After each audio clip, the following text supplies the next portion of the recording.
Well, I finally got this thing ready to put some epoxy on. You hear the weird noise in the background. It's raining outside pretty good, so that's what it sounds like on that metal roof. I thought I'd give you a quick go around here, about a 5-minute video to see what all I did. It's been all day today, really. Wire brushing all up under the dash there. It had undercoating all over the top of a light coat of surface rust.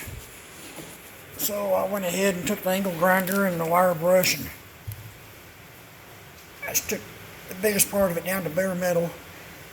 And the little black spots you see, that's I guess possibly the factory primer or something. It's sand smooth, it feels good. I can't feel anything. Feather edge nice. I even did the whole bottom side of the dash up there.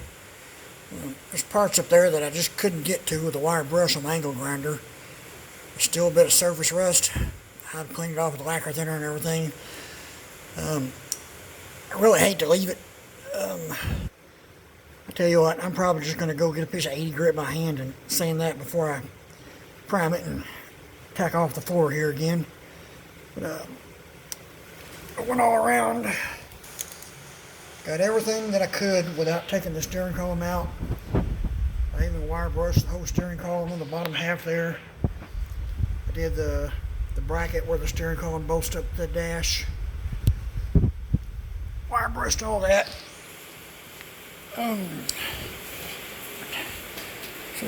Got all the floor. It's sanded in 320 where the E-coat is, and where all the bare metal is. I went over that with 180 first.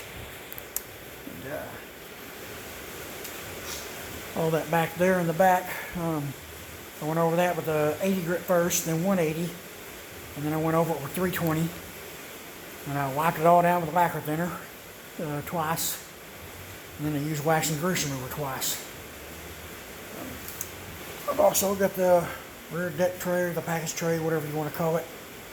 Got all that sanded.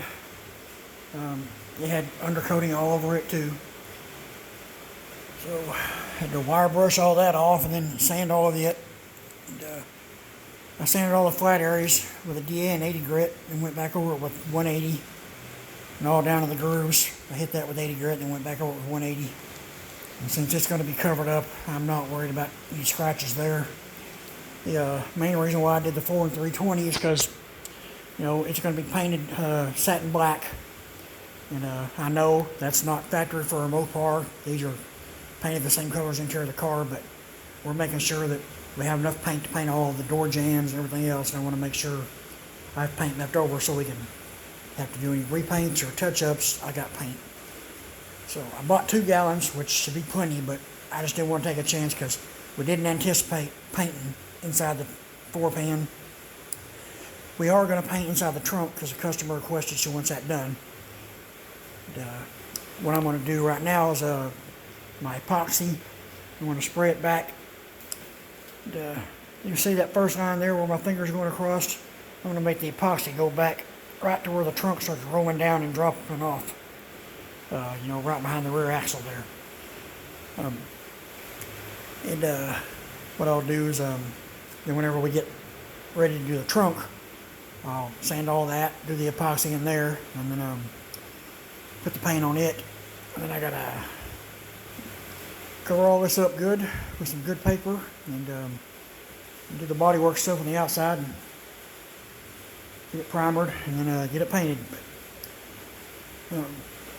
So now that I think about it, the painting of the trunk back there, I'm probably going to do that after I get all the bodywork on the exterior of the car done and the priming done.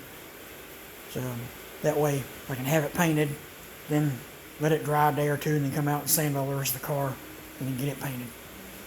So that is still probably, all that stuff's quite a ways away because my old butt doesn't work as fast as I did 22 years ago.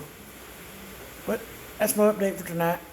And, getting ready to spray the epoxy on here, and I'll come out here tomorrow and then put the seam sealer and then get the paint on it. As always, like and subscribe and share the video. Thanks.